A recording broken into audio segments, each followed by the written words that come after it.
Vamos entonces a continuar con sistema circulatorio. Ustedes el día lunes empezaron con sistema circulatorio, estuvieron viendo un poquito cómo estaba formado, cómo había evolucionado ese sistema circulatorio en los distintos animales, qué tipo de sistema circulatorio teníamos. Empezaron a ver sangre. Recuerden que la sangre tiene una parte líquida, que es lo que yo le llamo plasma, y una parte sólida, que es el componente celular. Entonces, esa sangre, un 55-60% aproximadamente es plasma, y un 40-45% son células. Entonces, ese plasma, acá tienen una gráfica, ese plasma está formado principalmente por agua. El 90% de esto es agua. También encuentro glucosa, iones, pero principalmente es agua. Pero además, la mayor parte de las sustancias que se transportan por el sistema circulatorio se transportan en el plasma. Las enzimas, las hormonas, generalmente van en el plasma transportándose. Ahora, el resto de porcentaje, el 40-45% restante, son células del sistema como los eritrocitos, los leucocitos o glóbulos blancos y las plaquetas. Entonces ahí viene el concepto de hematocrito. ¿Qué era el hematocrito? La cantidad de células sanguíneas que había. Muy bien, el porcentaje de células sanguíneas. Y de ese porcentaje, que tiene que haber entre un 40 y un 45%, casi el 99%, la totalidad, son glóbulos rojos. Quiere decir que de todas las células que tenemos en la sangre, los glóbulos rojos son los más abundantes. Obviamente esto tiene un porqué y es por la función que cumple el glóbulo rojo, claramente. Entonces, ustedes estuvieron viendo, por ejemplo, que el plasma contenía sales que funcionan como amortiguador de pH. ¿Qué quiere decir eso? Hace que en nuestra sangre el pH sea más o menos constante siempre. Pero, además, el plasma tiene proteínas plasmáticas, como por ejemplo las globulinas, que las vieron en Inmune, por ejemplo las gamma globulina, los anticuerpos que participan en la defensa, el fibrinógeno, que me interesa que lo recordemos porque ahora lo vamos a ver en coagulación. Entonces, el fibrinógeno es una proteína muy importante porque justamente es la proteína o una de las proteínas que a mí me permite el proceso de la coagulación. Y por otro tenemos las albúminas, que también son importantes en algo que vamos a ver enseguida. ¿Por qué? Porque más allá de que la albúmina me permite el transporte de algunas sustancias, como el colesterol, los lípidos, etcétera, también estas albúminas me mantienen o me aumentan el potencial osmótico. Entonces, ¿qué logro con eso? Retener agua. Ya vamos a ver enseguida que estas albúminas principalmente son las encargadas de la presión oncótica, que es una presión que evita que yo pierda exceso de agua a través de los capilares. Entonces, estas tres proteínas yo las voy a tener en el plasma. ¿Cuál es la diferencia con el suero? Y que el plasma tiene fibrinógeno y tiene factores de coagulación. Los factores de coagulación, chicos, también me interesa que veamos un poquito ahí, son factores que, como su nombre lo indica, van a intervenir en el proceso de coagulación sanguínea. Se los llama con un número romano, 2, 5, 8, 13. Hay 13 factores de coagulación, y esos factores de coagulación, la mayoría, son sintetizados en el hígado. Y ya van a ver enseguida, ahora que vamos a ver coagulación, que gracias a esos factores de coagulación, nosotros podemos formar un tapón definitivo, que es cuando nosotros decimos que la herida cerró. Entonces, estos factores de coagulación, junto con el fibrinógeno, están en el plasma, pero no están en el suero. ¿Qué quiere decir? Que si yo agarro la sangre, la coagulo y le separo el coágulo, lo que queda es suero. Ese suero no contiene fibrinógeno y tampoco contiene factores de coagulación. Entonces, ¿qué células sanguíneas vieron? Glóbulos rojos, importantísimos en el transporte del oxígeno, chicos. Es decir, este glóbulo rojo, adentro, no tiene otra cosa que hemoglobina.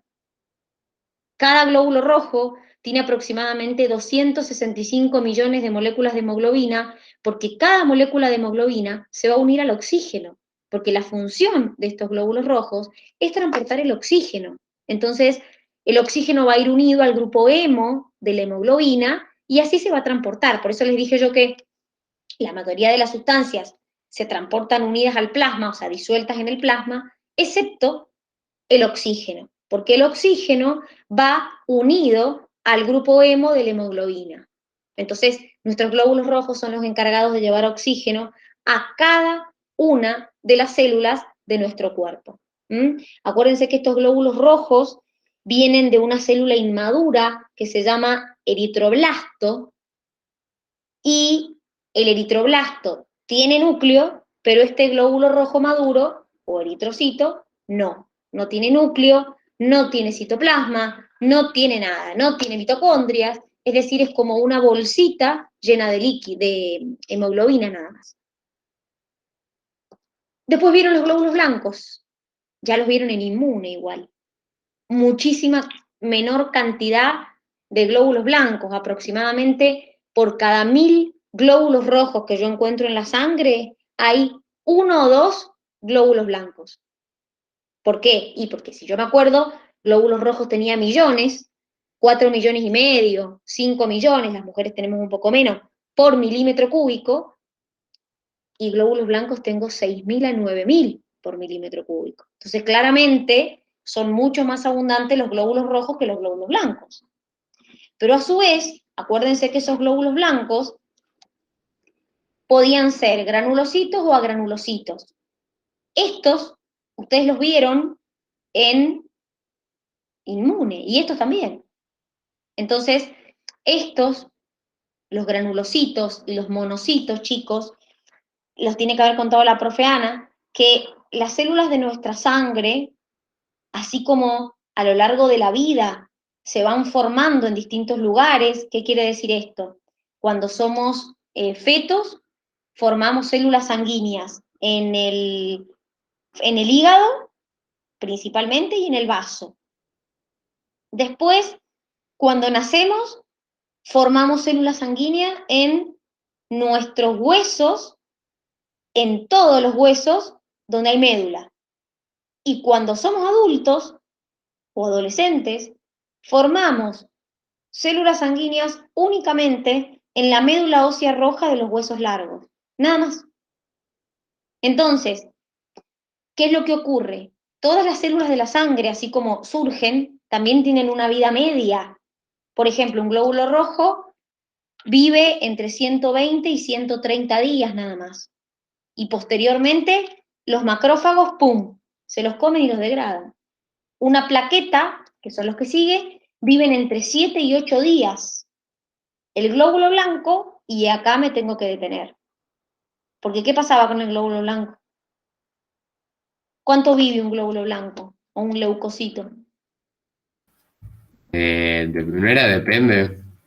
Exactamente, depende de qué glóbulo blanco o qué leucocito, porque por ejemplo, no es lo mismo una célula memoria, que te puede vivir años, meses, o sea, un linfocito B memoria, a un neutrófilo, que es el primero que va a combatir el antígeno y vive horas.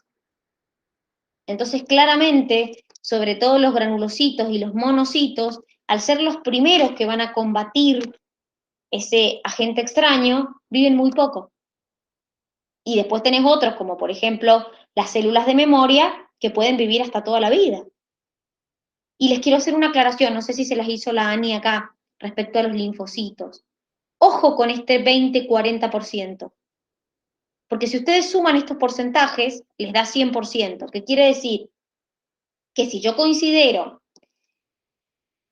que yo tengo en total entre 6.000 y 9.000 glóbulos blancos, digo, bueno, el 50-70% son neutrófilos, el 2 al 8% son monocitos, pero que acá diga 20-40% es porque se hace una proporción del total, pero no es que en la sangre yo voy a encontrar 20 a 40% de linfocitos, porque en realidad el lugar donde yo probablemente encuentre un linfocito es en los órganos linfoides.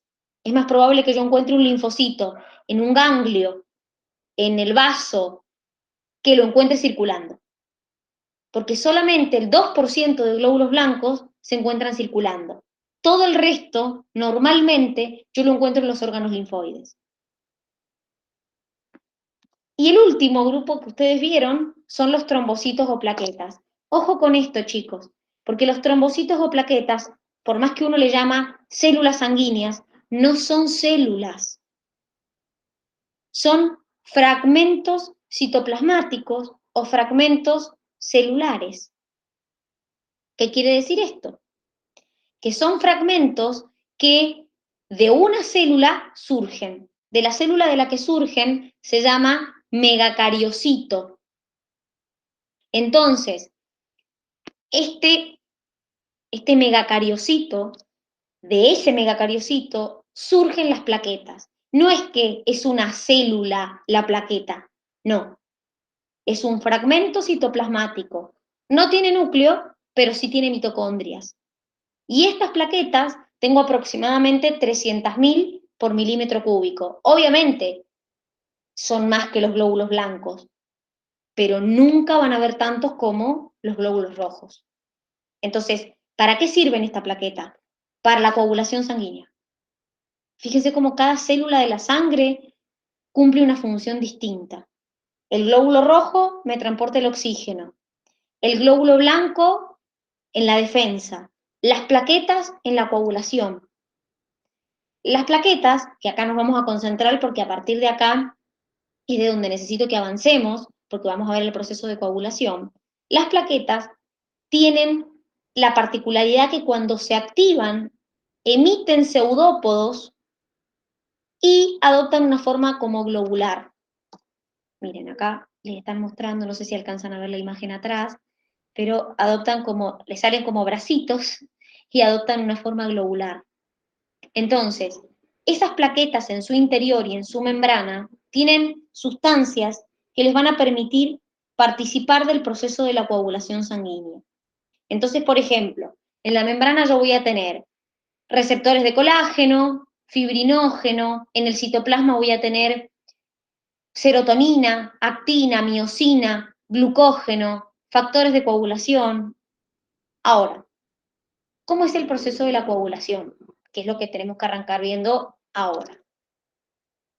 Primero, vamos a definir lo que es la hemostasia. ¿Qué es la hemostasia? Es el mecanismo por el cual nosotros evitamos perder sangre en una hemorragia. Es decir, es el mecanismo por el cual nosotros no nos morimos de sangrado, básicamente. Entonces, esa hemostasia incluye a la coagulación, porque en la coagulación participan los factores de la coagulación, es decir, es el proceso por el cual la sangre se vuelve menos fluida y entonces se forma un tapón. En ese proceso de coagulación, chicos, se va a convertir el fibrinógeno, que lo vimos como proteínas del plasma, en fibrina. Ya lo vamos a ver enseguida cuando veamos la coagulación, que el fibrinógeno se va a convertir en fibrina. Entonces, cuando yo me lesiono, cuando rompo un vaso sanguíneo, no es que me lesiono y ya está. No. Se desencadena una serie de pasos hasta que yo finalmente puedo cerrar la herida. Entonces, ese paso mediante el cual puedo cerrar la herida consta de 3 etapas. La primera etapa es la vasoconstricción local. ¿Qué quiere decir esto? Yo me lesiono un vaso sanguíneo. Mi organismo, mi cuerpo, para tratar de no perder tanta sangre, trata de contraer el vaso que se ha lesionado. ¿Por qué? Y porque de esa manera disminuye la pérdida de sangre. Entonces, ¿cómo hago para contraer la pared del vaso? Y, primero, el sistema nervioso simpático contrae la pared. Acuérdense que las paredes de nuestros vasos sanguíneos estaban inervadas por el sistema nervioso simpático.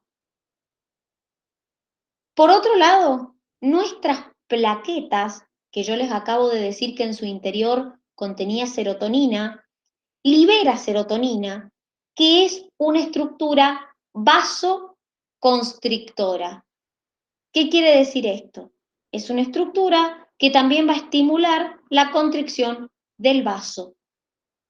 Entonces, gracias al sistema nervioso simpático y a la serotonina, el vaso que ha resultado dañado se contrae. ¿Para qué? Y para tratar de evitar seguir perdiendo sangre. ¿Alcanza? Y no, más vale que no. ¿Sí? No es que se contrae el vaso, listo, chau, se cerró la herida.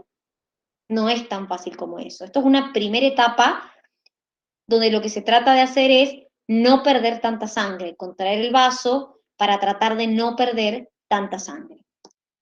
Ahora, segunda etapa, se forma un tapón temporal, que se llama tapón primario. Ese tapón temporal que se forma, ¿es el cierre definitivo? No, es un tapón temporal. Y en la formación de ese tapón temporal va a intervenir las plaquetas. ¿Por qué? Supongamos que yo rompo el endotelio. ¿Qué era el endotelio? La capa de adentro más fina.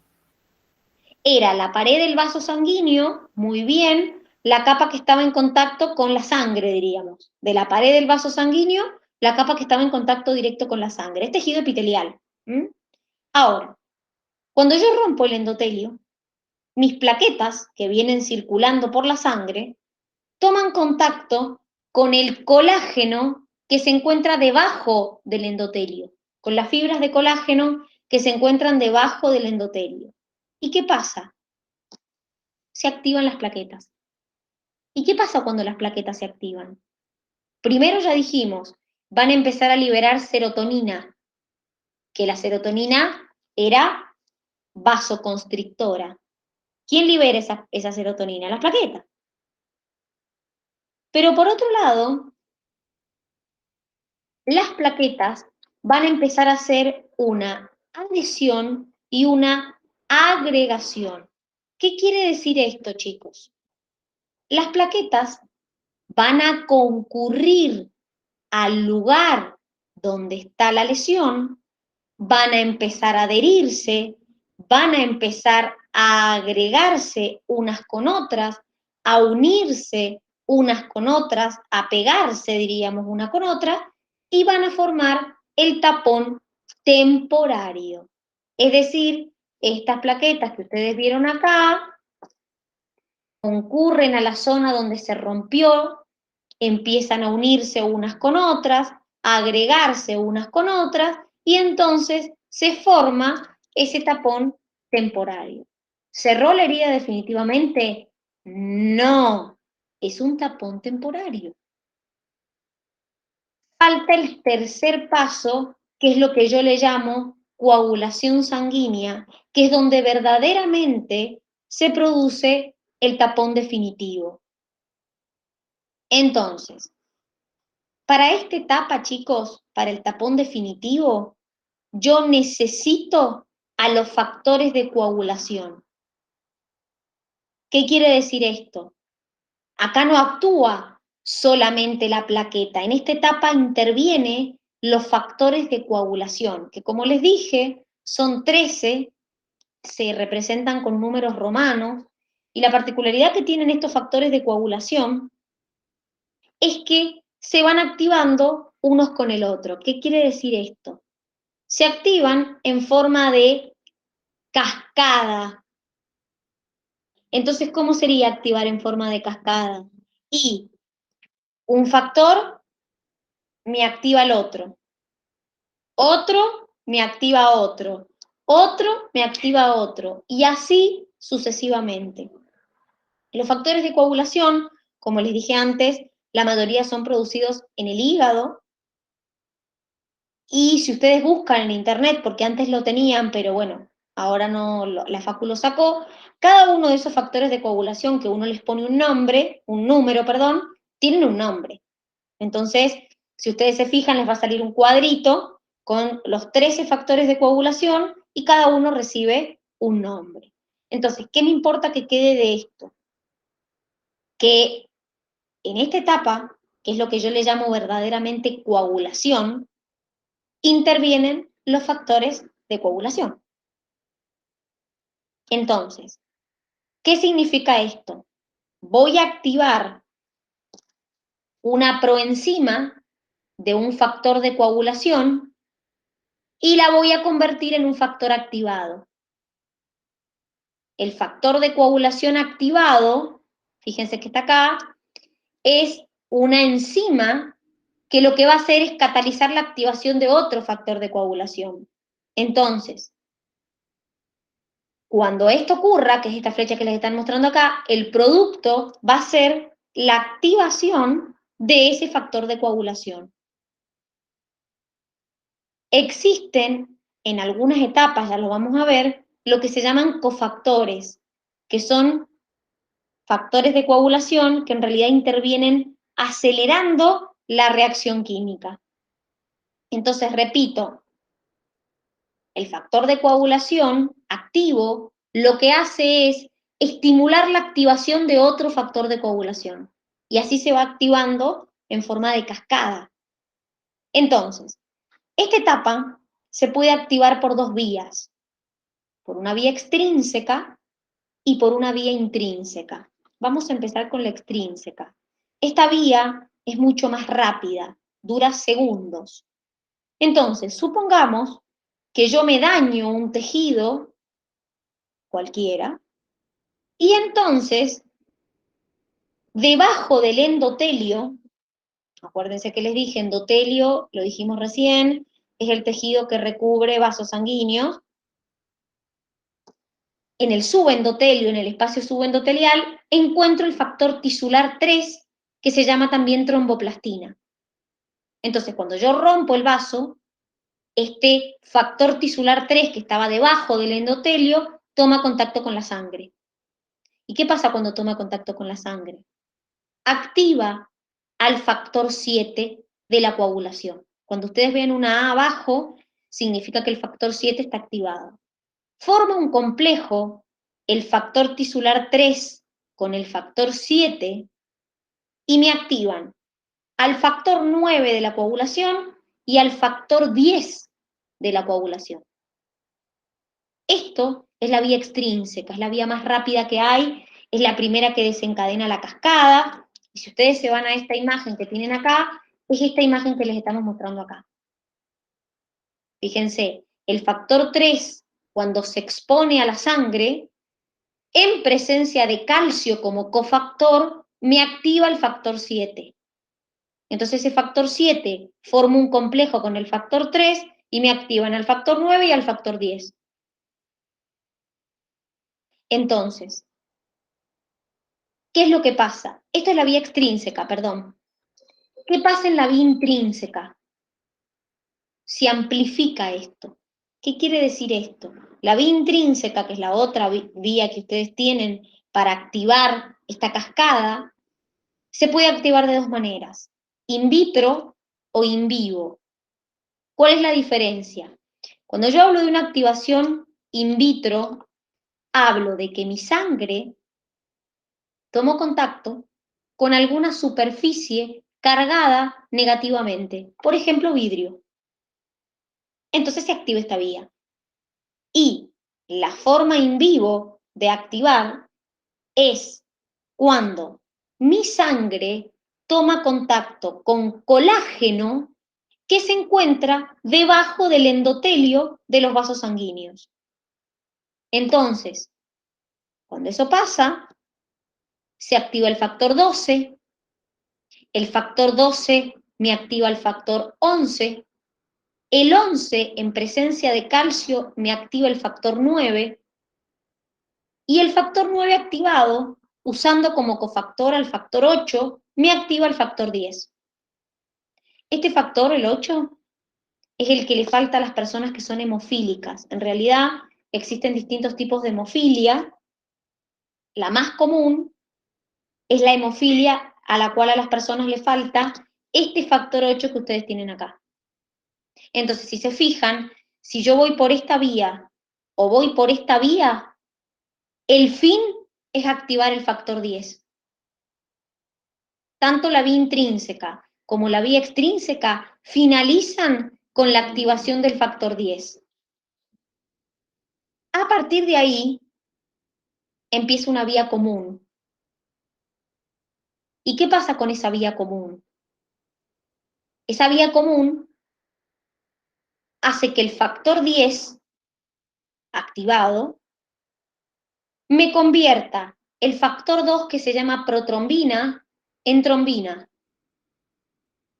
Y esta trombina hace dos cosas a la vez. Convierte el factor 3 en su factor activado y el fibrinógeno que habíamos visto que era una proteína del plasma en fibrina. El fibrinógeno es soluble, la fibrina es insoluble. ¿Qué logro con esto? Este factor hace que entre las moléculas de fibrina se establezcan uniones covalentes,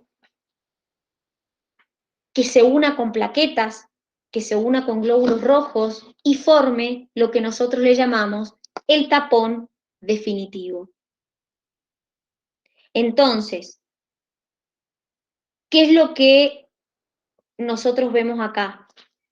Esta parte, chicos, es la vía común. Yo les dije, chicos, la cascada de la coagulación va a terminar convirtiendo el fibrinógeno en fibrina. Bueno, es lo que están viendo acá.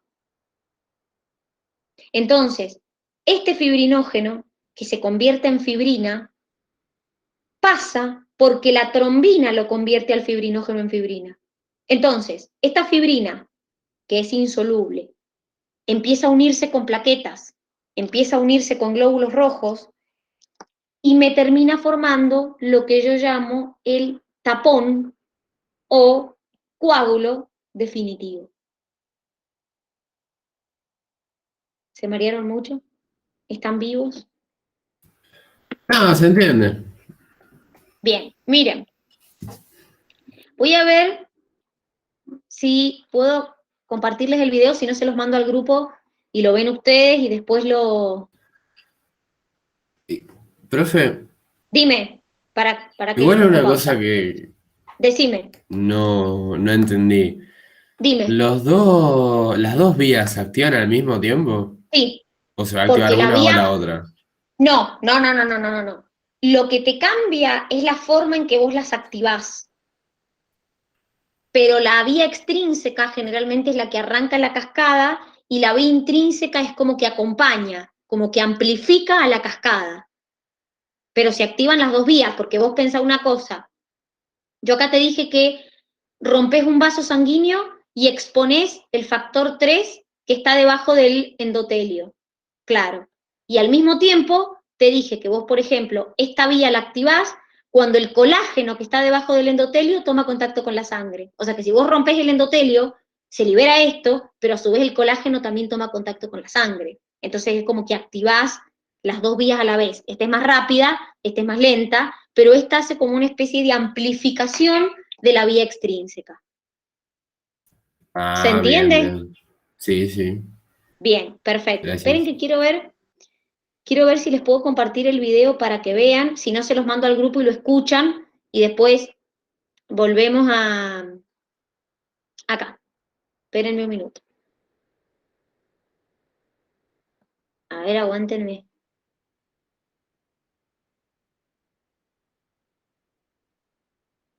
Díganme si se escucha, lo pongo al principio. Si se escucha, lo vemos desde acá y si no, se los mando al grupo. Espérenme.